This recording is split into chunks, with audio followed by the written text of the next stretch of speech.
Hello again. I'm here at the conference Power Media Revolution, Making the 21st Century. And I'm talking to Evgeny Morozov, who gave a fascinating talk today. He's author of The Net Delusion. What are the cyber utopians delusive about? Well, I think they fail to understand that a lot of technologies that they celebrate can actually be put to oppressive ends and essentially be used to oppress people as much as they can liberate them.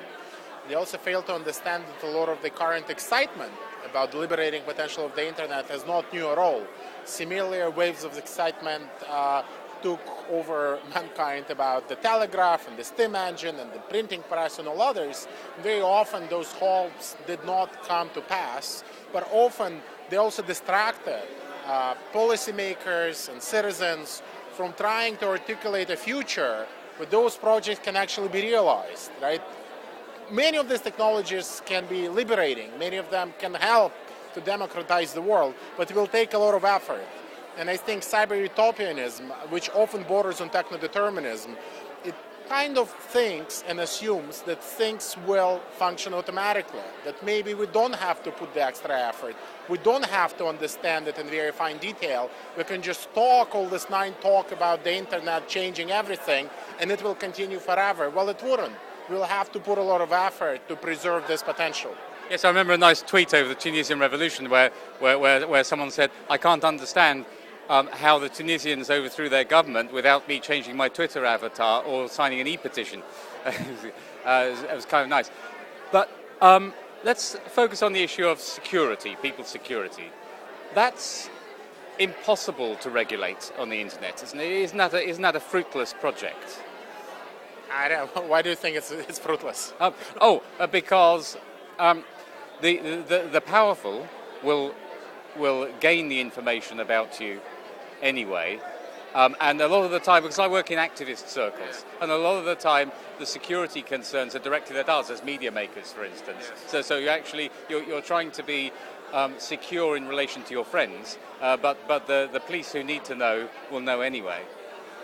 Well, I mean, yes, but that's a very defeatist attitude. I think we have to articulate points of intervention. We have to work on very concrete, specific issues, the duration of data retention policies, the ways in which our social networking profiles will get integrated with latest facial recognition technologies, the way in which the rhetoric of cybersecurity and cyber threat is being invoked by technology companies to justify greater consulting gigs. There are lots of projects that can be scrutinized, debunked, challenged in public, and that will actually bring on some critical scrutiny, but also better policies. I don't entirely give up. Again, if you look at it from a very macro level view, where you just think about the internet or security and you don't want to unpack it into smaller disciplines, smaller technologies, smaller components, then things look hopeless.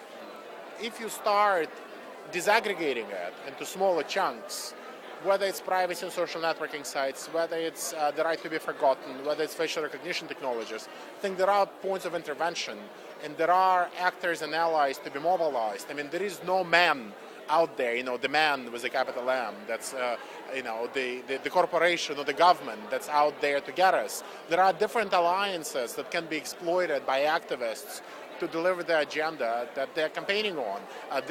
These powerful entities, they're not monolithic, and it's possible for activists to pit them against each other and actually, in the end, strategically gain ground that they otherwise wouldn't get. But to put my point more positively, isn't the regulation that the internet needs one to enforce its openness rather than for security? Again, I don't like the word openness, so maybe you wouldn't like me at all. But I think the word openness very often conceals more than it reveals. What is openness? If I have a right to privacy, then I don't want openness at all.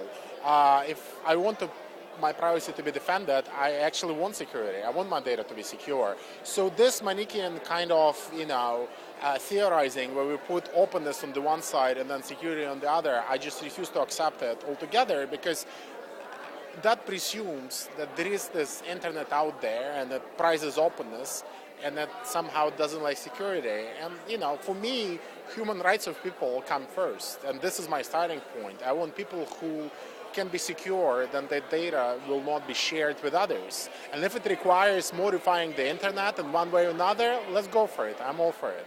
It's not a sacred cow, as it is for many campaigners. Okay, thank you very much. With your campaign.